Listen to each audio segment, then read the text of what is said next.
Hola, estimados amigos, muy buenas tardes. Es un honor recibirles nuevamente en Educar para la Vida. Hoy tenemos un invitado de Guatemala, el doctor Osiris. Osiris Zambrano es licenciado en Ciencias Jurídicas, es abogado, notario, con una maestría en docencia universitaria con especialidad en andragogía, es conferencista, tiene un doctorado honoris causa por la Fundación CIC, es fundador de asesoría y formación multidisciplinaria, anfitrión y fundador de diálogos educativos y fundador de Conversando Contigo. Vamos a esperar que el doctor Osiris esté con nosotros.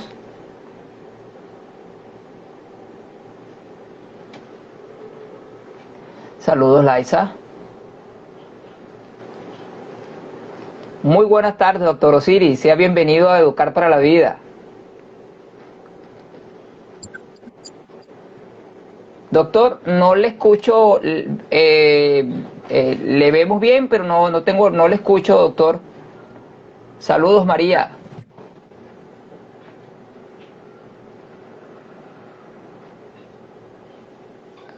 Vamos a esperar que el De doctor repente Osiris se empezó. conecte. Ahora sí le escucho mejor, doctor. Muy buenas tardes, bienvenido. Igualmente, muchísimas gracias por la invitación. ¿Hay aquí no sé si soy yo o es allá que tenemos algún problemita de transmisión? La imagen se ve, pero no tenemos buen audio. Vamos a ver cómo lo componemos. Deme un segundito. Ahorita Ok, arreglamos eso. ya le escucho mejor, ahora sí le escuché mucho mejor. Si tiene audífonos sería genial para evitar los Sí, ruidos. eso es lo que iba a buscar ahorita, pero no se preocupe. Ok, Yo perfecto, debo. esperamos, no se preocupe. Gracias. Mientras saludamos a nuestros acompañantes, nos acompaña Laisa, nos acompaña María, Laisa desde Brasil, María desde Colombia, a las instituciones que nos apoyan, a la Red Avanzada Científica Internacional, donde educamos para la vida, y al Colegio Wexford de Querétaro, México.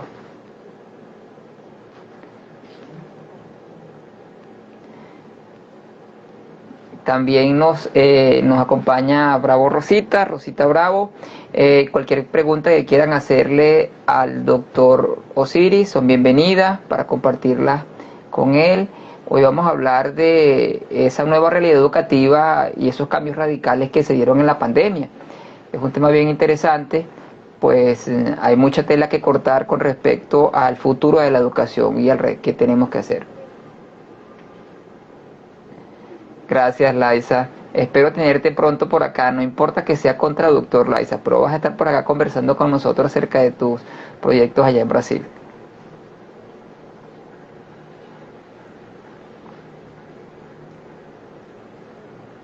Incluso, Laisa, puedes hablar en portuñol si es necesario. Buenas noches, Rosita, bienvenida. Cualquier pregunta que quieras hacer sobre educar para la vida o al doctor Osiris son bienvenidas. ¿Qué tal, mi estimado doctor? No sé si me escuchas ahora. Si me escuchas mejor. Ahora sí te escuchamos muy bien, Osiris, perfecto, por supuesto, Buenísimo, bienvenido. buenísimo. Qué Gracias, bien. gracias. Igualmente, Gracias por, gracias por haberme invitado. No, gracias a ti por darnos parte de tu tiempo y bueno, estábamos presentándote ahorita, hablando un poco de por qué hacemos este live, cuál es el propósito. Y bueno, llegó la pandemia, Osiris. Algunos estaban preparados, otros no quisieron prepararse, otros están aún esperando que la pandemia pase a ver si arrancan y la pandemia simplemente es un elemento más de la vida que nos tocó pasar y los cambios educativos que estábamos esperando se están dando o hay algunos que quieren arrancar estas maravillosas años de la pandemia en el ámbito educativo y volver al modelo clásico, pero las bases están echadas para que haya cambio y de eso vamos a hablar hoy, Raúl. Osiris, bueno, bienvenido Osiris, te damos la Gracias. palabra para que nos comentes. Pues mira, lo que tú mencionabas de educar para la vida, lo que ha pasado con el área educativa es bastante asombrosa, porque realmente muchos siguen esperando, no que pase de pronto la pandemia, sino que llegue esa ayuda del gobierno que nunca llegó. Vemos un punto muy central que era la ayuda de El Salvador. El Salvador fue uno de los países más innovadores en pandemia en el área educativa y que para mí fue Cierto. el que sacó más la cara vanguardistamente, que les dijo, señores, no hay computadoras, aquí está su computadora para cada niño. Aquí está un teléfono celular, una tablet, lo que se pudo dar. Y de inmediato implementaron Internet de las escuelas al sector comunitario donde enraizaban a los niños. Entonces dices tú, no pueden llegar a la escuela, pero sí de pronto pueden acercarse a lugares por ahí donde el Internet fluya y ya con eso podían tener sus clases virtuales. Entonces ya no había un gasto de los padres de familia, porque eso también era otro aspecto. No solo el área Por del supuesto. sector de educación por parte de gobierno, por parte de docentes, sino también de los padres de familia. Dices tú, a nivel latinoamericano te encuentras con eso, ese problema de que no hay economía, tenemos gastos, los gastos se incrementaron grandemente y ahorita con la subida de precio de petróleo aún más. Entonces, te topas con unas cosas barbaridades de que uno dice, ¿cuándo va a cambiar esto? El Salvador demostró primero que sí era posible, empezando, demostró que más allá de las dificultades, que más allá de dónde estés, cómo estés, demostró que era posible. Te comento que en mi país, acá en Venezuela, hace varios años, se hubieron entregas de paquetes de computadoras, de tablet, pero eso no correspondía a un plan nacional de educación, era más un evento de corte político y por supuesto eso terminó en la nada. Y cuando llegó la pandemia simplemente llegó y se paralizó la educación, así de sencillo. O sea, y fuimos un ejemplo precisamente de cuando no se planifica por futuro, de cuando se piensa es en el presente, pero el presente solamente con un carácter netamente político, más no educativo, que es lo que hizo El Salvador. Tenemos un problema y simplemente un problema amerita una solución. Y esa solución era que dotar de los servicios mínimos a la población educativa y incluyendo al docente, que es lo que no pasó en mi país. Mi país le dieron fue a todos los estudiantes y no los docentes. Le damos la bienvenida a la doctora Gilma Álamo. Gracias, Gilma, por participar. Bienvenida. Esperamos tus preguntas y tus acertados comentarios. De eso se trata, doctor. Está Pero el mundo académico fíjate, preparado para estos cambios que exigen los estudiantes. y es que, perdona ahí una pausa, porque para terminar la idea contigo, Guatemala también fue uno de los países que no tuvo esa idea vanguardista en este momento de pandemia.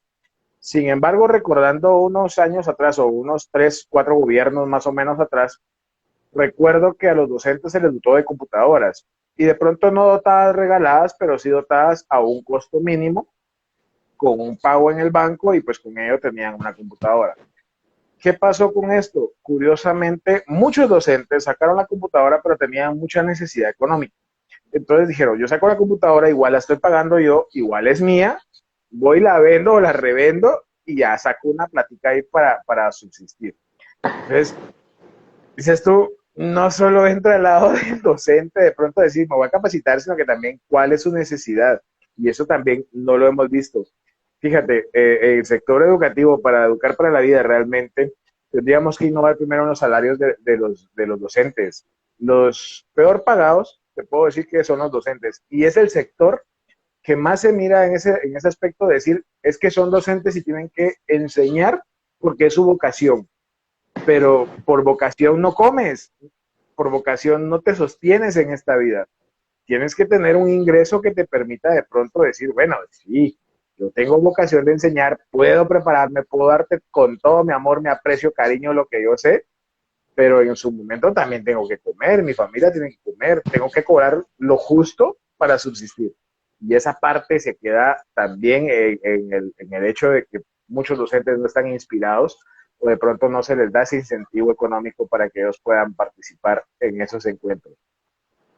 Bueno, sin irnos muy lejos, te comento dos cosas puntuales.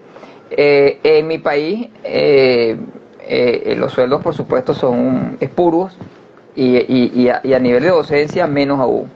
Y ahorita hubo un movimiento fuerte de parte de los docentes, puesto que les aplicaron un instructivo que se llama UNAPRE, que simplemente les aniquiló el sueldo y aparte de eso lo que correspondía a vacaciones que siempre se pagaban a final del mes de julio, no lo pagaban y lo pagaron por fraccionado y lo tuvieron de pagar ahorita.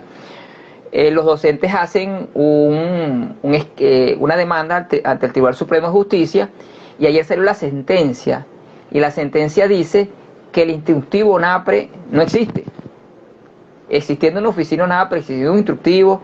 Entonces eso habla de los elementos políticos, pero más allá yo siempre, y como docente, me planteo lo siguiente: me pagan 40 horas pero trabajo 80 o 120, porque el que trabaja en oficina cierra la oficina, llega a su casa y se encarga de su casa. Los que somos docentes llegamos a su casa y abrimos la docencia en nuestra casa, porque un docente tiene que preparar materia, tiene que ir a dar materia, pues tiene que ir a corregir materia, tiene que entregar las notas y después tiene que pasar exámenes y después tiene que entregar evaluaciones. Entonces yo siempre lo digo abiertamente: ¿por qué me pagan tan poco en función de lo que yo hago? ¿Por qué no me pagan la realidad de mi trabajo? Hace algunos años le preguntaban a Angela Merkel, y siempre sale escrito por ahí, ¿por qué el docente en Alemania gana tanto? Pero es que el docente es el formador de formadores. Así lo decía ella. Un médico no puede ganar más que un docente porque él fue el que te formó a ti. Un ingeniero no puede ganar más que un docente porque es el formador de formadores. Pero bueno, en nuestros países está revertido todo, y ojalá haya un despertar a raíz de la pandemia en cuanto a autovalorarse la docencia como tal. La docencia estaba muy desprestigiada y quizás estos movimientos, aunque lentos y pequeños que se están dando en América, estén empezando a hacer ese volumen necesario. Y la pandemia también dio un elemento fundamental, que es que nos estamos conociendo. Si no es sido por la pandemia, yo no conozco al doctor Osiris. Y como el doctor Osiris, he conocido muchos docentes que también no eran visibles porque estábamos dando clases presenciales, y para nosotros el internet era algo de búsqueda de información por investigación, alguna que otro material, pero la pandemia simplemente nos mostró que las redes es una herramienta valiosa para la educación.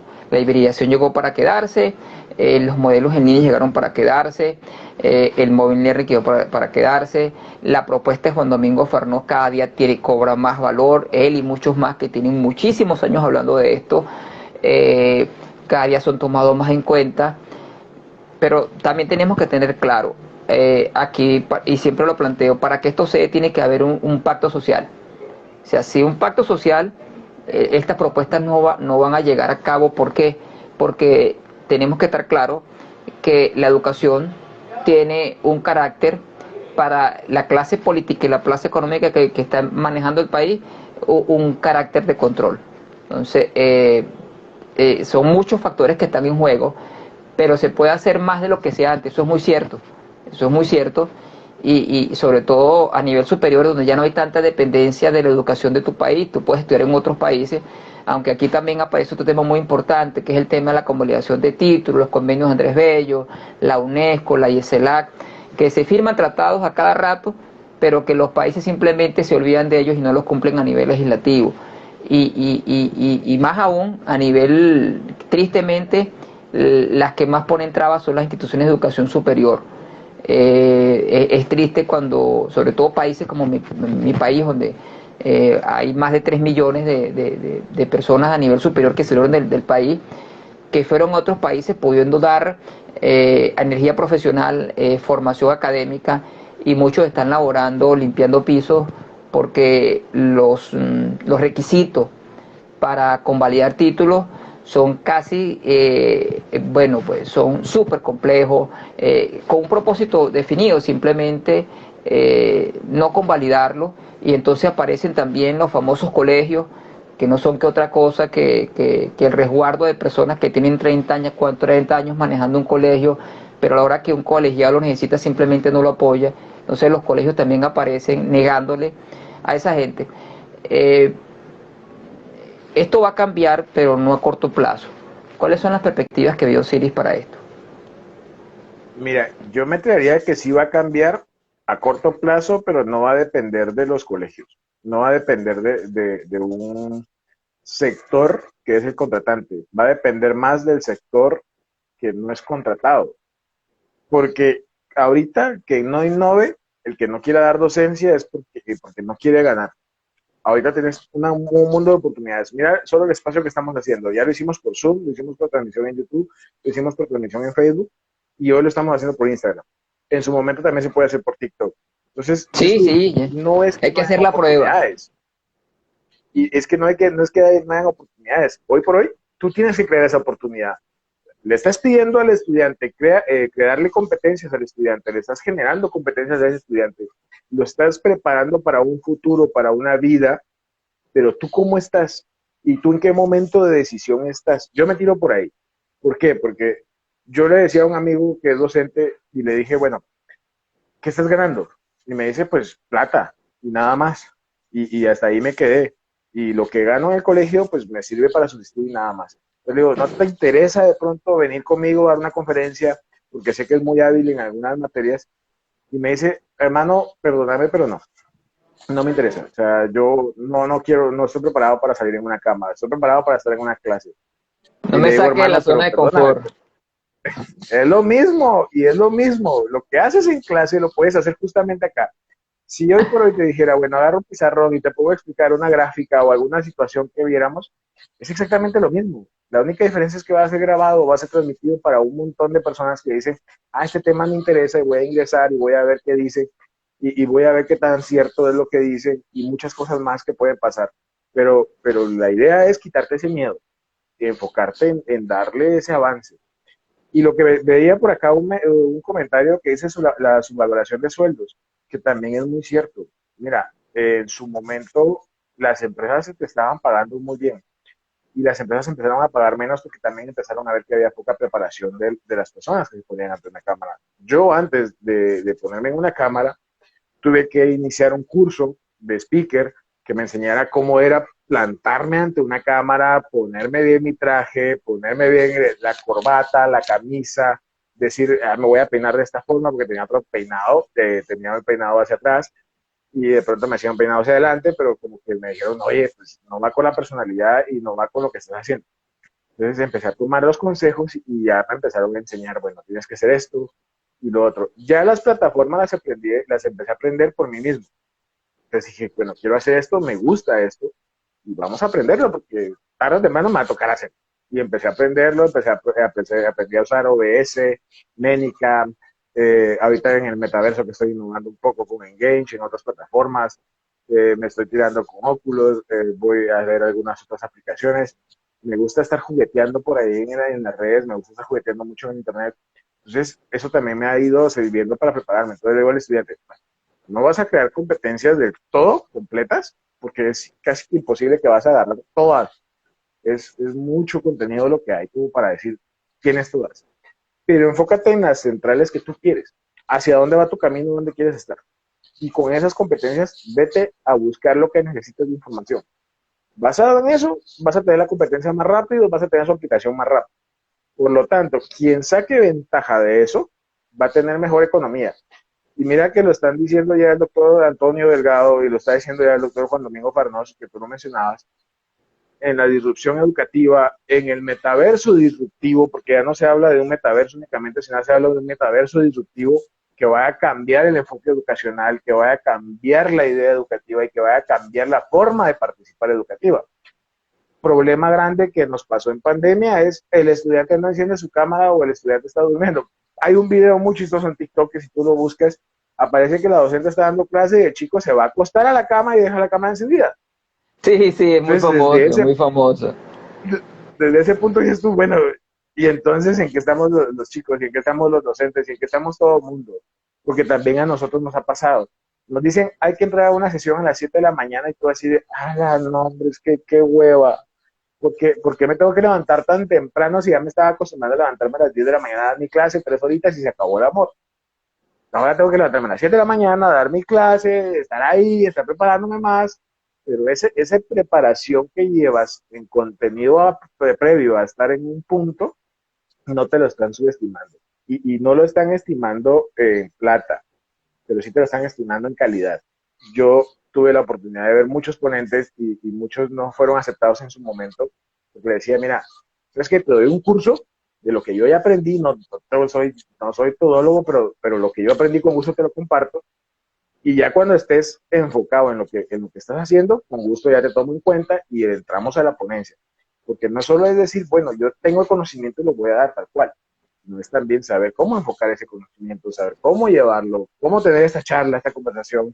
Y son muchos caracteres que van pasando y que van a ir rompiendo barreras y van a estar más rápido de lo que uno piensa. Sí, es muy rápido. A nivel personal me pasó igual, Francisco, disculpa, Osiria, a mí tenía algunas experiencias previas, pero la pandemia me agarró igualito. ¿Qué hice? El Banco Interamericano de Desarrollo estaba lanzando unos talleres express de formación de Blended Learning y de Flipper Classroom y toda una formación. Y nada, lo que había y lo que había hice inscripciones. Pasé un mes metido de cabeza en todos los procesos de formación que hizo el Banco Interamericano de Desarrollo. Y como tú dices, con miedo y sin miedo salí al ruedo. Aquí estoy. Mis estudiantes estaban dando clases en un doctorado, mis estudiantes necesitan continuar, tienen que graduarse. Tengo que hacerlo por ellos y por mí.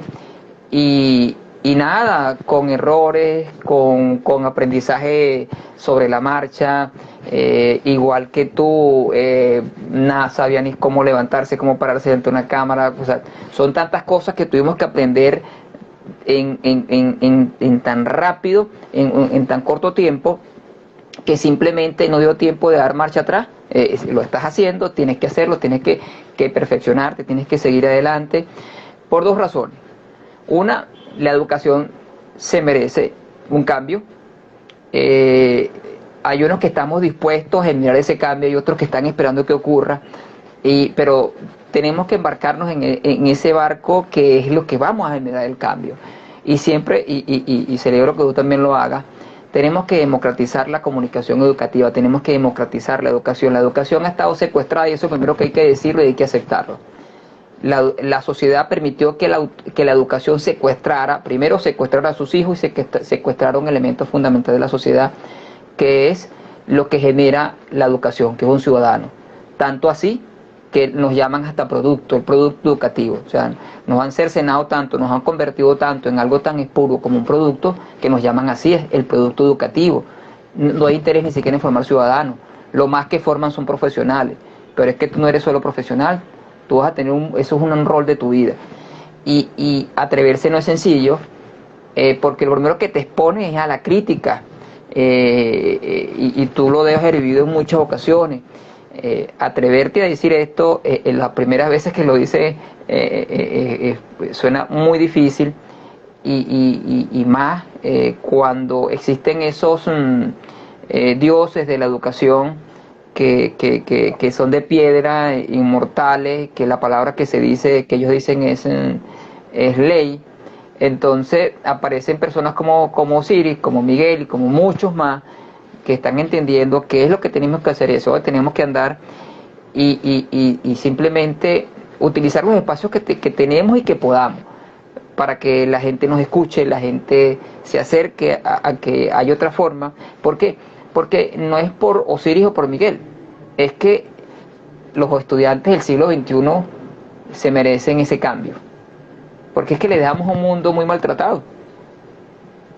Sí, totalmente. Y es que fíjate, curiosamente, yo le hacía la pregunta a algunos amigos cercanos de otras áreas. En el caso mío, pues soy más abogado que docente, pero tengo la docencia de vocación y tengo la docencia de profesión también. Pero le decía yo, mira, ¿qué estás haciendo para prepararte en el ámbito jurídico? En mi caso, ¿qué estás haciendo para cuando entren las negociaciones jurídicas virtuales? ¿Qué estás haciendo para esto? Ah, pues es que si el colegio de abogados no ha sacado esa información, pues yo no puedo meterme.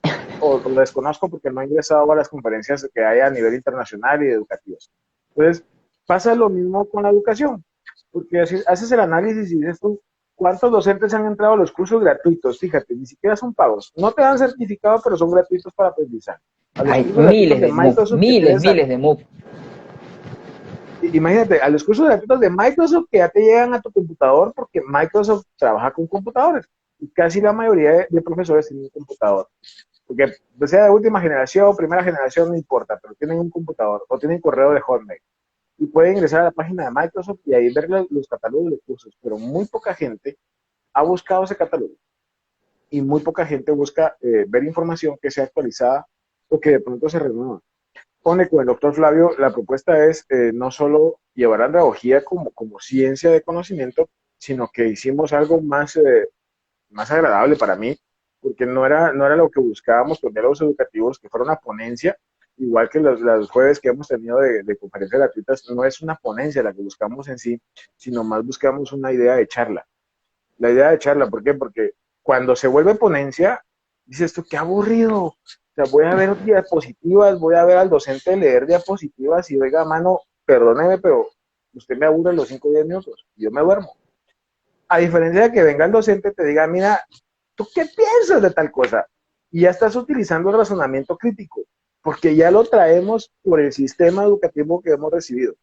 Ahora, si vamos a enfrentar la etapa inicial prepandemia, pandemia y pospandemia, vamos a encontrarnos con el problema de que el razonamiento crítico ha quedado varado en un costado, porque ya no se les enseña a pensar por sí mismos, se les enseña a actuar sistemáticamente en una computadora, fuera de la computadora o fuera de un dispositivo móvil. ¿Por qué les estamos enseñando a pensar?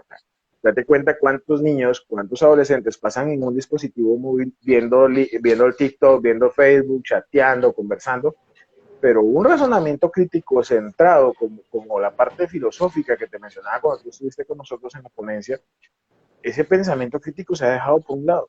No les hemos enseñado, primero, a pensar. Segundo, a decir lo que piensan sin pena de nada. ¿Por qué? Porque también tenemos el temor de que les pueda pasar algo.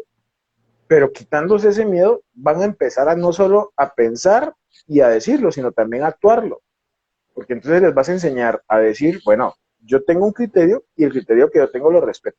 Se vea cuadrado o no, pero es respetado. Entonces, ya la persona empieza a desarrollarse en el mundo educativo de esa manera. Ya se empieza a ver esos cambios. Y curiosamente también otra de las cosas que me surgió mucho, y por eso el tema que te di, de los cambios radicales era cuánto se preparó a un docente para tiempos de pandemia, para pensar en alguna catástrofe, tal vez no pandemia, pensemos en un deslizamiento de tierras, pensemos en una inundación, algo que era más viable en ese entonces. Ahora ya estamos pensando que sí puede haber otra pandemia, que puede venir la viruela del mono, que puede venir la viruela de esto, de lo otro, que puede venir la peste bubónica otra vez.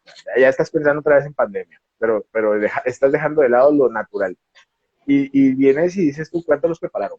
A los docentes, ¿cuántos nos prepararon para decirles cómo atacar ese problema psicológicamente? Y tú lo sabes, en formación obligatoria de docente, llevas por lo menos 1 o 2 cursos de psicología. Básicos, pero los llevas. ¿Cómo atacas desde el lado psicológico esos trastornos que esos chicos llevan de pronto de ver a su familiar fallecido, de pronto del dolor que llevan por dentro, de pronto del sufrimiento que han tenido que pasar, o de ver que la economía bajó, de que estaban acostumbrados a comer un plato de pronto de carne, tal vez una vez a la semana, por muy grosero que sea de tiempos, pero de pronto puede ser que ya no es así, ya solo son frijolitos, chipilín, hierbitas, cosas mucho más sencillas y que no estaban acostumbrados, pero que emocionalmente al niño le afecta y que le estás abriendo una puerta a decir, bueno, el dinero rápido, ¿no? Yo tengo que conseguir dinero rápido porque tengo que ayudar a mi familia, pero ¿cómo lo hago? Y no le estamos enseñando esa parte de controla tus emociones y vamos a trabajar de la parte educativa para que logre salir de una situación económica, pero educativamente. Y de una forma más sociable, sustentable y también de una forma adecuada a la vista de la sociedad, porque a la larga si lo ves como una necesidad, todo es válido. Pero si lo ves desde el enfoque social y de las reglas sociales, sí tienes que tomar en cuenta esos pasos, ¿no? Que no puedes desviarte de la ley, que no puedes hacer cosas que no estén permitidas socialmente hablando. Y eso ha sido un cambio fuerte. Ahora, post pandemia, nos topamos que ya habían acostumbrado a los niños que la virtualidad era 2, 3 horas, de pronto en clases virtuales, y la volvemos de 12 horas. O sea, todavía no son prácticas del todo, pero ya las volvieron de 8 horas, ya las volvieron de 5 horas, 6 horas, 7 horas, que era su horario normal. Y dices tú, ¿y cómo lo preparaste para eso? Cuando vino un psicólogo y le dijo, miren, no tienen que hacer dinámicas todo el tiempo, pero de pronto un par de dinámicas entre horarios ayuda a quitar la atención de los chicos, ayuda a captar la atención de los chicos y ayuda a que esto se vaya nivelando de muchas formas. Entonces, ¿cómo le vas manejando esa parte? Post pandemia, que ya estamos, digamos que fuera de la pandemia, porque en un momento u otro lo tiran endémico. No hemos visto cierres de países ahorita actualmente, y esto puede ser endémico en cualquier momento. Entonces, Sí. ¿cómo te están preparando? ¿Para dejarlo fuera de lo que ya tenemos o para ingresar a ese mundo juntamente con lo que ya tienes? ¿Y qué vas a preparar al estudiante? ¿Para qué lo vas a preparar realmente? Es que, fíjate, Osiri, el tema, dos vertientes, una docente, otra estudiante. Y ellos dos en medio del modelo educativo que tenga cada país, ¿no? Y hacia dónde quiera dirigir los resultados sociales a largo plazo. El docente completamente desarmado antes de la pandemia y a nivel latinoamericano más aún.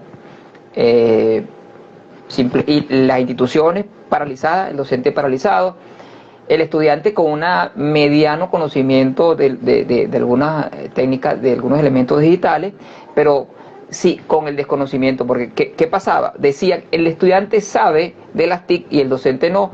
Entonces yo siempre aclaraba, el estudiante maneja equipos tecnológicos, pero no maneja plataformas tecnológicas educativas, que es otra cosa. Eso es otra cosa. Y el ambiente tecnológico educativo también es otra cosa. Que primero tiene que aprender el docente para poder darle buen uso a las plataformas educativas, para después poder enseñar al estudiante, que le va a ser más sencillo porque él maneja los equipos móviles, las plataformas digitales. Al docente le costó mucho más, algunos todavía no están ni siquiera dispuestos a acercarse. Entonces, en ese desencuentro que hubo en pandemia, la base de la educación, que son tanto los estudiantes como los docentes, fueron simplemente los más perjudicados.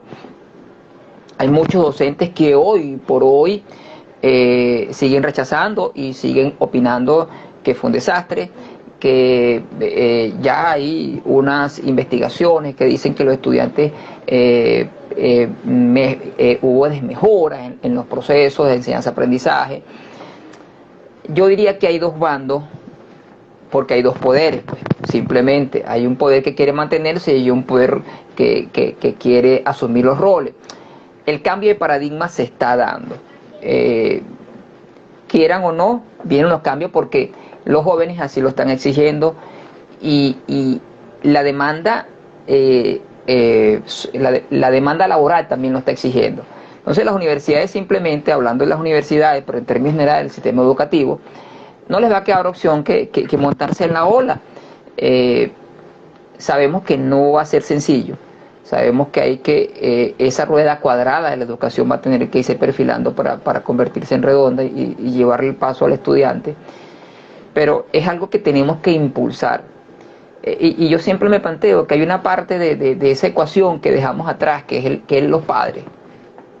Osiris y Miguel y miles de millones de padres tuvieron que volver a ser lo que eran en un inicio, educadores, porque nuestros hijos estaban en la casa y nos tuvimos que asumir el rol que le habíamos dado a la educación, porque muchos padres, y tenemos que aceptarlo, a las 6:30 de la mañana o a las 7 tiraban a los hijos en la escuela: tírate del carro y te paso buscando a las 7, y más nada. Y los sábados y domingos no te veo mucho porque estoy haciendo una maestría o un doctorado. Entonces los primeros que abandonamos a los hijos fuimos nosotros. Y como los padres que íbamos a la escuela a preguntar por nuestros hijos éramos incómodos, también nos sacaron. Entonces los padres tenemos un poder ahorita, que es que volvimos a ser los dueños de la educación de nuestros hijos. Y impulso a los padres a que volvamos a reencontrarnos con la escuela y a poner la posición que tenemos que asumir en la escuela.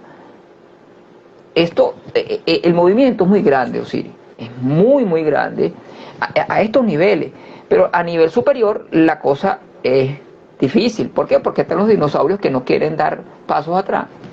Están aquellas estructuras jerárquicas, anacrónicas, que se convirtieron en la burocracia de la universidad, que simplemente la paralizó, donde gastamos más dinero en mantener la burocracia que bajarla al docente y al estudiante, que son las que necesitan. Estas burocracias también están haciendo oposición muy fuerte. Por ahí algunas universidades intentan engañar diciendo que están generando cambios, pero cuando tú conversas con el estudiante te das cuenta que es simplemente intentar colocar pantallas de humo. Pero sí hay universidades, hay que decirlo, que sí se atrevieron, que mucho antes estaban generando cambios, que están dando la pauta, la dieron en pandemia y hoy están dando la pauta no solamente a nivel bimodal, sino completamente en línea, con estudiantes y profesores preparados, con formación académica de primera clase, porque siempre se dice, era uno de los dogmas que había, no es que la educación en línea es una educación de baja calidad. La educación de baja calidad puede ser en línea, puede ser presencial, puede ser bimodal, porque eso va a depender de los elementos éticos educativos que haya. Y aquí yo quiero llegar a una pregunta que te hago. ¿Cuál es tu visión de la ética educativa en el ambiente académico ahorita? Mira, si las generaciones que somos los que hoy estamos formando, no regresamos a nuestros valores éticos que nos formaron nuestros padres, que nos formaron en la escuela muchos años atrás, eso se va a perder. Olvídate de los valores éticos y empieza a pensar nada más en el actuar social y lo que la sociedad condene, tanto en redes sociales como en plataformas virtuales. Y ya va a ser más una cuestión de pensamiento social y de formación de la realidad social que se va dando a través del pensamiento. Por ejemplo, cuando tú haces un chisme, como le han mencionado por ahí algunas personas, y es así, de pronto ocurre algo y dicen, ah, es que mire, pero le aumentan 3 pasos más, él llevaba un arma o él de pronto agredió a tal persona porque simplemente le contestó algo que él no quería que le dijeran en la escuela. Pues, ¿qué va a pasar con eso? Que ese chisme se va a volver real porque tú ya vienes y lo comentas a un hermano, se lo comentas a un primo, y ese primo se lo comenta a 10 gentes más, y 10 gentes más van a 10 y 10 y 10 y va aumentando eso de una forma bárbara. Y no falta el que siempre graba el videito y que lo carga a las plataformas virtuales, que también se va a dar mucho, y eso vamos a ser muy, muy latentes a tenerlo por muchas formas. Y entonces vas a decir tú, ¿qué valor ético hay? ¿Qué valor ético hay desde compartir lo que ocurre en una intimidad de clase, de una intimidad de lo que esté ocurriendo, de un conflicto que pueden solucionar los padres en su momento, porque a ellos les toca, como tú bien lo decías, les toca tomar el bastión de decir, primero, exigir que la educación sea de calidad para sus hijos. Segundo, que la educación sea de forma adecuada para sus hijos. Y tercero, aportar también para que les den educación adecuada a sus hijos. Entonces, ese rol va a tener mucha influencia, y va a tener mucha influencia de lo que estás en casa. Yo recuerdo mucho que cuando me preparaba para maestro de educación primaria urbana, que es como se maneja a nivel primario acá, ese título, me decían de pronto, mire, cuando usted enseñe, se va a dar cuenta que los padres no lo apoyan. Cuando usted esté en clase, se va a dar cuenta que los padres no lo apoyan. Pero es que le decía yo al docente, es que no es cosa de que los padres me apoyen o no. Yo voy a ceñirme a lo que el director diga, a lo que la currícula nacional me solicite, y enseñar de esa forma. Si en su momento tengo que aplicar algo que me enseñaron mis padres o que me enseñaron en la vida, que me enseñaron en formación educativa, algún castigo, alguna forma de frenar un acto que vaya en contra del servicio social, pues lo voy a hacer, pero tendrá que ser de esa forma. Se nos ha olvidado enseñar también desde el cerebro del que está escuchándote. Pueden pasar muchas cosas. Lo que te mencionaba, mira cuánta gente de pronto se conecta, cuánta gente se desconecta y cuánta gente se vuelve a conectar. Entonces, esa corriente te marca un distanciamiento de pensamiento, que la gente está pensando ya rápido. Y ese valor ético, ese valor moral, dices tú, va a quedar ceñido a lo que hoy puedas ver y puedas reproducir después.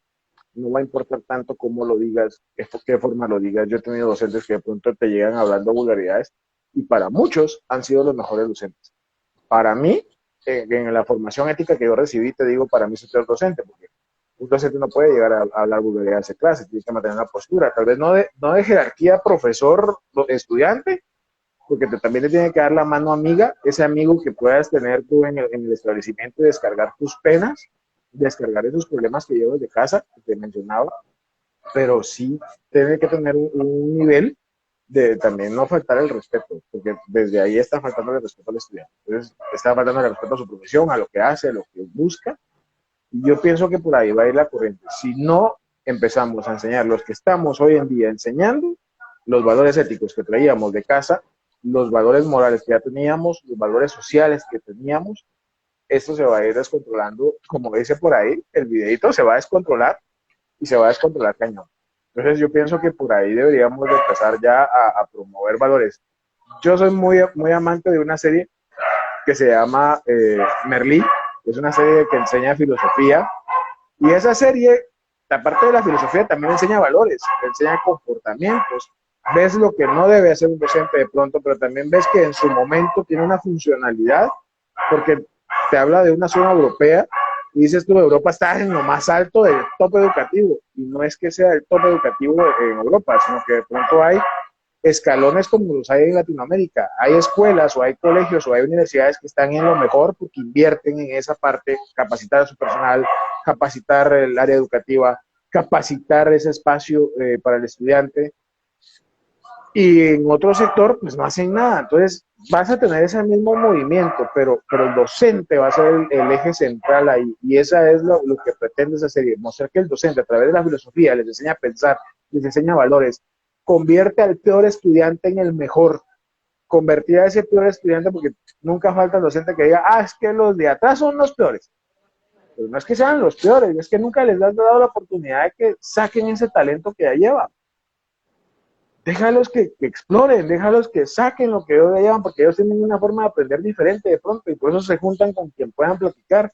De repente ellos aprenden hablando y no viéndote poner 1000 palabras en el pizarrón y copiándotelas. Entonces, déjalos que exploren. Y esa parte de dejar explorar permite también que sea la conexión con el estudiante y se haga esa conexión y de pronto pueda trabajar a nivel general y pueda desarrollarse una vida mejor. El estudiante en la segunda parte de esa serie termina siendo profesor de filosofía porque fue el mejor de filosofía y fue la materia que más le gustó. Entonces, dices tú, si hay cambios. No es que sea ficción, es que te muestran una realidad educativa de diferente forma. Sí se puede trabajar valores, sí se puede mantener eso, pero depende de nosotros que hoy estamos actuando en este punto. Si lo perdemos y no los enseñamos, eso se va a perder y se va a perder fuerte. Porque ya los niños, ¿qué te pasa con los padres de familia hoy en día en las escuelas? Tú regañas a un niño y lo primero que hacen es, no, el psicólogo y el maestro se va. Porque si no se va de la escuela, ese es el mal maestro. Y es mal centro educativo y lo voy a publicar y empiezo a grabar y todo. Pero no es que no le estén queriendo enseñar algo bueno, es que le están queriendo enseñar como padres a decirle, mi hijo yo te protejo, mi hija yo te protejo y nadie te va a hacer daño. Pero la vida no se trata de eso, la vida tienes que caerte y aprender a levantarte y a salir adelante y a buscar las soluciones a los problemas que te plantea la misma vida. Por ejemplo, si recibes hoy una mala noticia, donde te digan puedes perder la vida porque tienes una enfermedad terminal, ¿cómo lo vas a afrontar? Llorando.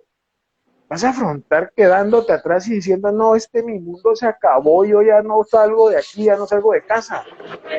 No, tienes que salir tarde o temprano, y eso es lo que tenemos que enseñarle a nuestros hijos y a nuestros estudiantes, que la vida va a seguir su camino, queramos o no, y te tienes que levantar, quieras o no, y tienes que seguir adelante, y tienes que luchar por tu vida, quieras o no. Esos valores son los más importantes, los de casa van a ser el cimiento siempre, y lo que nosotros como educadores les formemos en escuelas, en colegios, en universidades, van a continuar dándose para que la vida de ese ser humano, hasta que llegue al final, continúe siendo una vida de ciclos positivos, que era lo que te decía también en su momento de qué le estamos enseñando al docente. ¿Cuándo le enseñamos al docente a pensar positivo? Muchos docentes el lado negativo lo tienen, es decir, no es que pandemia me cuesta, es que la virtualidad me cuesta, es que el curso me cuesta, es que esto me cuesta, pero todo es negativo. Cuando venimos y le dijimos, miren, ¿saben qué? Ese pensamiento negativo cambiemos, ese chip quíteselo, usted sí puede, lo que pasa es que usted tiene miedo, pero quítese ese pensamiento y vamos a quitarlo haciendo y practique conmigo y vamos a hacer esto y vamos a hacer lo otro. Y ese impulso muchas veces te ayuda bastante. Yo te digo, cuando empecé con el doctor y empezamos a hablar con el doctor Flavio, fue eso, ¿te animas a hacer esto? Y me dijo, sí, va, me animo. ¿Cuándo empezamos? 15 días. Y empezamos a trabajar y en 15 días empezamos a salir adelante. Entonces, todo ese proyecto es aparte del cariño que se tiene como amigos, es el proyecto también de hacerlo realidad y de llevar ese enfoque a la gente. pero lo que quieran percibir es bienvenido y lo que quieran aportar también es bienvenido en su momento, ¿no? Claro que sí, o sí, y en especial el tema, tuve la oportunidad el doctor, invitar al doctor Flavio y hablamos un poco, no de andragogía, sino de los andragogos venezolanos, y con muchos venezolanos manifestábamos al doctor su agradecimiento por haber tomado esa batuta. Hace poco se nos fue uno, el rector de la Universidad Nacional Abierta, se nos fue hace poco, que era uno de los grandes curriculistas a nivel mundial. Pero sí hay gente que está dispuesta a tomar el bastón de la andragogía, honrado con el doctor Flavio. Los que hacíamos andragogía sin saberlo, estamos honrados pues de tenerlo a él y saber que hacíamos lo que teníamos que hacer. Yo trabajaba con un grupo de docentes que hacíamos un pequeño grupo sin nombre, pero donde nos planteábamos siempre, por ejemplo, preparar material, pero no preparar plan de evaluación. Darle a los alumnos la libertad de desarrollar de plantear su plan de evaluación, su modelo de evaluación, su forma de evaluación. Esa libertad que se merece un adulto para plantearse la educación que quiere, el modelo que quiere, cuándo quiere, porque esa libertad va asociado a compromiso. Si tú elaboras el plan educativo conmigo, si tú haces las pautas educativas, las fechas, los dónde y los cuándo y los cómo, y de paso lo firmamos públicamente, donde todos lo firmamos, el compromiso es de todos. Pero si yo llego ya con un plan educativo en tal fecha, tal hora, tal día, y tú simplemente lo que haces es estar de ese lado simplemente como si como tú para mí no existiera, por supuesto eso sigue siendo pedagogía, pero pedagogía muy mala praxis. Entonces, cuando a nosotros nos da excelentes resultados en nuestros ámbitos académicos, pero por supuesto éramos el mirar de muchos cuando por qué hacíamos y por qué hacíamos y por qué rompíamos las reglas. ¿Por qué romper reglas? Pues cuando haces esto en modelos donde todavía a nivel superior quieren llevar al alumno con un modelo conductual o con cualquier otra teoría, pero bajo el modelo pedagógico, entonces tú estás disrumpiendo, estás haciendo lo que la masa no hace. Bueno, ¿por qué tengo que dar clases solamente en el aula de clases si tengo toda una universidad para dar clases? O sea, ¿qué hago yo aquí si yo tengo toda la universidad para dar clases?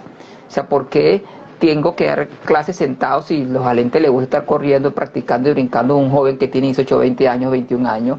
¿Por qué tienes que atar durante 3 horas una silla si tú mismo no puedes estar sentado más de 10 minutos? Eso, cuando tú haces eso en un ambiente que está muy, pero muy anclado a esos modelos estatistas, a esos modelos donde la imposición es la base, donde el docente es el catedrático y el estudiante simplemente es el bachiller, etcétera, cuando no se le respeta como ser humano, o sea, cuando aparecen personas que plantean, lo primero que tengo que respetarte por lo que eres, aceptarte como eres y tratar de ayudarte a que seas lo que quieres ser, pero con el compromiso mutuo, porque tú eres el que tienes más interés en aprender porque es el que lo necesitas para avanzar a nivel social. Cuando planteas eso, el estudiante se enfoca rápidamente, el estudiante entiende cuál es su rol. Entonces ya nosotros dejamos de ser docentes y nos convertimos en facilitadores o amigos. Y cambia la dinámica educativa, cambia radicalmente. Pero por supuesto, el primero que tiene que ceder es el docente y ceder su autoridad para compartirla y empezar a convertirse en un colaborador. Y esos esquemas, lo primero es como tú lo abordas, el miedo. Y ese miedo paraliza, entonces la gente prefiere no cambiar. No, me retiro, o me voy, o estos estudiantes no sirven, porque la tradición, pues, el docente que le desaprueba a más estudiantes es el mejor docente. Pero si mi rol es que la gente apruebe, pero no apruebe por aprobar, es que aprueba porque aprendió, y aprendió para aplicarlo en la vida y en su profesión. No hay materia más difícil que dar metodología de investigación, porque la odian. Pero ¿por qué la odian? Porque enseñamos a odiarla. Porque hay todo una empresa que llamo la empresa del todo menos tesis, la industria del todo menos tesis, que se encarga precisamente, asociado con la universidad, porque la universidad sabe que existe, en generar todo un terror al estudiante. Entonces, cuando tú haces las cosas diferentes y el estudiante demuestra que sí puede, y que sí puede ser científico y que puede hacer desde pregrado hasta el doctorado una buena investigación, por supuesto, no estás en el clan, no perteneces al grupo, pero te queda la satisfacción de que ese estudiante aprendió, se va satisfecho, y esos cambios pequeños son semillas que más temprano que tarde van a dar árboles robustos. Y de eso se trata. Pareciera que son cambios muy pequeños, pero no podemos dejar de sembrar. Si dejamos de sembrar, si dejamos de colocar esa semilla, perdemos eso que tú dices. O sea, nosotros somos los formadores. La educación no es la vía, es la única vía. Lo que tenemos que cambiar ahorita es el paradigma. Y el paradigma tiene que cambiar para todo. Y cómo ese impacto social tenemos que seguirlo intentando desde el medio que nos den, desde la plataforma que nos den, tenemos que seguir generando cambios. ¿Cómo ves tú en perspectiva esto de cara a esos ODS 2030? Mira, van a ser cambios bastante fuertes. Yo esperaría que sí sean cambios bastante radicales, pero antes de contestarte del todo la pregunta, me gustaría llevarte por un recorrido distinto. Yo estaba haciendo, bueno, la conferencia que vamos a programar con el doctor Flavio, con el doctor Alice, es un evento presencial, y en su momento pues vamos a ver si lo lanzamos virtual, pero les mencionaba yo a ellos que yo quería hablar acerca de los cambios cíclicos, porque se nos olvida, cuando entramos a andragogía, a la vida educativa de adultos, decimos es que andragogía sí aplica para todo, y sí, hay muchos principios que se aplican para todo, pero se nos olvida que realmente tienen un porqué cada una de las ciencias agógicas. Por ejemplo, si te hablo de paidología, la paidología es la que menos ha tenido estudios, la que menos investigación tiene, increíblemente, y es la más importante para mí, porque es la etapa inicial. La paidología es la etapa inicial, es lo que conocemos como preescolar, como párvulos, y desde ahí te empiezan a marcar ya el cambio sistemático educativo para el futuro. Hay un dicho aquí en Guatemala, porque lo mencionaba en el área educativa, decían, es que vamos a enseñar jugando, vamos a empezar a enseñar jugando desde de la parte pedagógica. Ok, enseñamos jugando, pero cuando hablamos de la parte paidológica, ¿cómo lo vamos a enseñar jugando? Dejándolo ser, dejándolo ser ellos mismos, descubriendo con sus manitas esas texturas, el uso de plastilina, el uso de marcadores, esos rayones que ellos hacen que uno dice, ¡ay, qué dibujo más bonito, mijo! Pero no le agarro la onda. Mentalmente uno dice, no, este man que hizo, es que este chico que me hizo, a ver qué dibujó, pero él dibujó un montón de cosas. Pero esa parte, tú dices, hay que dejarlo ser, déjalo fluir. Cuando llega al área pedagógica, porque ya es un cambio de edades, ya su conocimiento va más allá, ya le empiezas a meter más conocimiento al cerebro y empiezas a darle más doctrina, le empiezas a dar más estudio, le empiezas a dar más fuerza. Y la parte pedagógica se termina realmente hasta los 18 años, que es donde terminas, por lo general a nivel latinoamericano, es donde terminan los estudios de primaria, básico, como se le conoce, y diversificado, que es una carrera previa. En otros puede variar ese aspecto.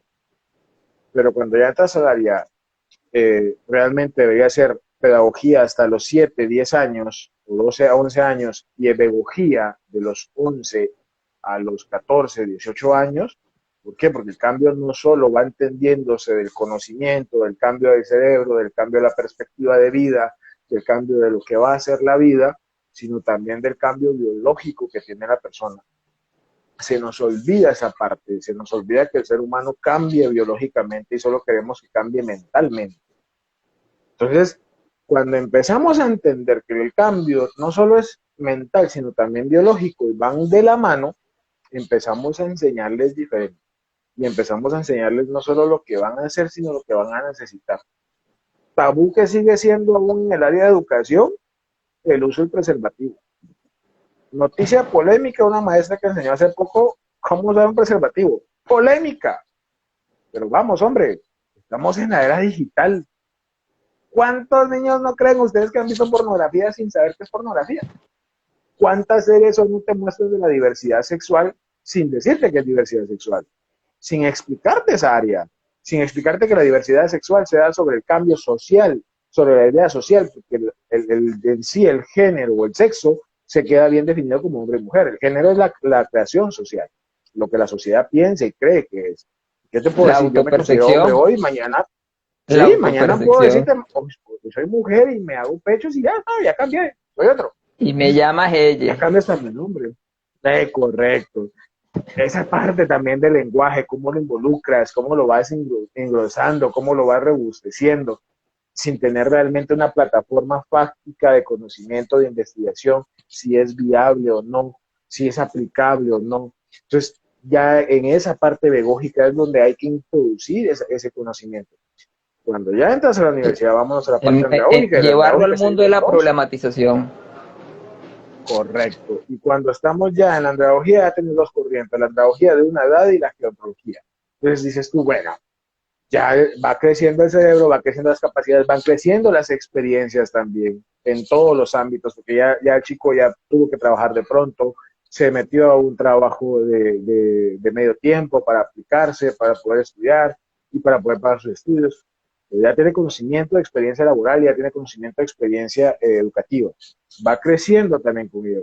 Ya de adulto va creciendo la familia, va teniendo chicos, va teniendo esto, va viendo la perspectiva de vida de otra forma, te vas topando con trabajos que son complicados, con jefes que son complicados, con docentes que te dicen, mire, usted mejor ya ni venga a estudiar a la universidad porque usted jamás va a ganar mi materia, como dices tú, hacen que uno odie las materias. A mí me hicieron odiar estadística cuando empecé amándola y después terminé amándola otra vez porque me la enseñaron de otra forma y ya me dijeron, use su método, puede ser libre, use su método. Entonces cuando me dieron esa libertad dije, ahora sí vuelvo a amar estadística. Y toda esa zona la vas perdiendo. Y cuando entras a otra edad también de madurez, de tiempos biológicos, dices tú, no, ¿qué estoy haciendo con mi vida? Ya la etapa de estudiante ya pasó. Y ahorita me tengo que preparar como profesional. No me quiero quedar con la licenciatura, quiero buscar la maestría y voy a buscar el doctorado más adelante. Pues cómo voy cambiando esa perspectiva mental, qué mejoras voy a traer a mi familia, qué mejoras voy a traer a mis hijos, qué mejoras voy a tener laboralmente. Todo eso va involucrado en el pensamiento. Y ese cambio no solo es de lo que se da mentalmente, sino de lo biológico. Llevándome a tu pregunta, ¿cómo voy a verlo 30 años? En un cambio biológico y en un cambio tecnológico.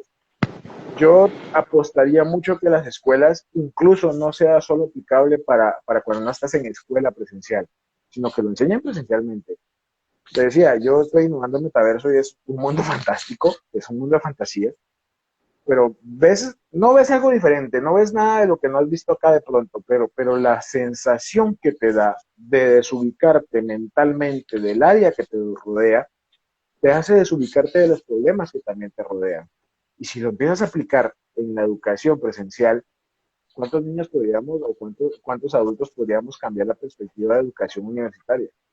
¿Cuántos estudiantes podrían decir, bueno, me gusta esto, sí me gusta la tecnología, yo me metí? Lo que pasa muy común en Guatemala es, ingresé a Derecho porque no tenía otra opción. Ingresé a Trabajo Social porque de plano perdí todos los demás exámenes. Lo que yo quería seguir no lo pude seguir. O porque me faltaba plata para seguir la carrera de medicina, que es la más cara. Pero, pero ¿cuánto cambiarías Osiris, en eso? lamento interrumpirte, pero lamentablemente Instagram creo que nos da solamente una hora y en cualquier momento nos cortan.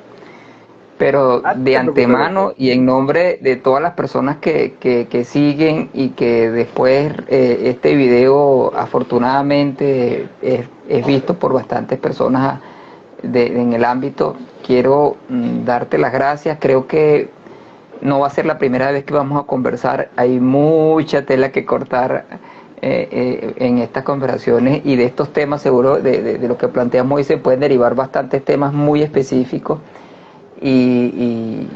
ya, así como se lo plantea el doctor Flavio, te lo planteo, hay que rescatar la andragogía, porque la andragogía nos puede ayudar a rescatar la educación. Y, y yo Claro. creo que por ahí hay mucha tela que cortar. En la ética también hay mucha tela que cortar. En RACI estamos trabajando fuerte con respecto a la ética en el ámbito de la investigación educativa. De hecho, nuestra compañera Gilma, que está acá con nosotros, está trabajando muy sólido en eso, la doctora Alba León y otro equipo. Acabamos de lanzar nuestro primer periódico, nuestro primer ejemplar del periódico en línea. Y hay mucha gente que está haciendo como tú, como nosotros, un esfuerzo sobrehumano, que está poniendo todo lo que tiene que poner para que esto cambie. Ejemplos hay, y hay una juventud que espera por nosotros. De verdad, para mí ha sido un honor conversar por primera vez contigo desde acá, porque ya hemos conversado en tu plataforma. Sé que nos vamos a volver a ver. Tenemos que usar todos los medios que podamos para que la gente nos escuche, para que trascendamos el ámbito meramente académico, técnico, para que la gente vea que los educadores no somos tampoco ningún extraterrestre, que estamos aquí, que nos preocupamos por la ciudadanía, por el futuro, no solamente por el nuestro, sino por los demás. Palabras de cierre, Osiris, y ha sido un honor compartir contigo. Muchas gracias. Muchas gracias a ti por invitarme, gracias ahí sí que por haberme hecho esa cosa con la invitación, y cuando quieras, con todo gusto, la invitación que venga y es bienvenida, y vamos a estar ahí presentes diciendo aquí estamos, aportando lo que podamos. Yo te la aplico un poco más amplia, tal vez no es de rescatar solo la andragogía, para mí es de rescatar todas las ciencias agógicas, porque las ciencias agógicas nos van a dar el cambio marcado y no sistemático, pero sí de pronto nos van a dar ese cambio que la educación necesita hoy en día. Y espero ver ese cambio algún día, y pues si ya no lo veo, pues ya será cuestión de Dios, pero en su momento, lo que podamos aportar, la aportaremos, y ahí estaremos presentes, diciendo en cualquier plataforma, oye, aquí estoy, aquí está mi nombre, oye, y vamos a darles bombas y cohetes a lo que sea. Así que yo lo que invito es, cambien su forma de pensar, ingresen a todo lo que puedan gratis, pagado, porque también hoy discutía eso, lo que es gratis es bueno, pero en su momento pierde calidad porque no te da opción de poder ampliarte mucho más, y lo que es pago pues también te da calidad en ciertos aspectos, porque ya te tomas el tiempo de buscar un investigador, tomas el tiempo de tomar más material, de tomar más tiempo inclusive, y poder resolver todas las dudas, y no quedarte con aquellas dudas de, oye, ¿y qué pasó con esa pregunta? ¿Y qué pasó con esto? ¿Y qué pasó con la otra? Entonces, yo te invito a cambiar el pensamiento, a cambiar la forma de actuar, a aportar desde las escuelas lo que podemos aportar. Somos humanos, somos conscientes de errores, pero lo que podamos aportarlo, aportémoslo bien. Instruyámonos, busquemos educación, busquemos la forma de capacitarnos, y esa capacitación nos va a llevar más lejos todavía. Así que un abrazo desde Guatemala para todos ustedes, doctor. Muchísimas gracias, Osiris. Feliz tarde para ti, bendiciones. Gracias por compartir con nosotros, a todos ustedes, compañeros que estuvieron acá, amigos que estuvieron con nosotros. Educar para la Vida ha sido un honor para nosotros compartir con ustedes. Feliz tarde y feliz noche para todos. Hasta luego.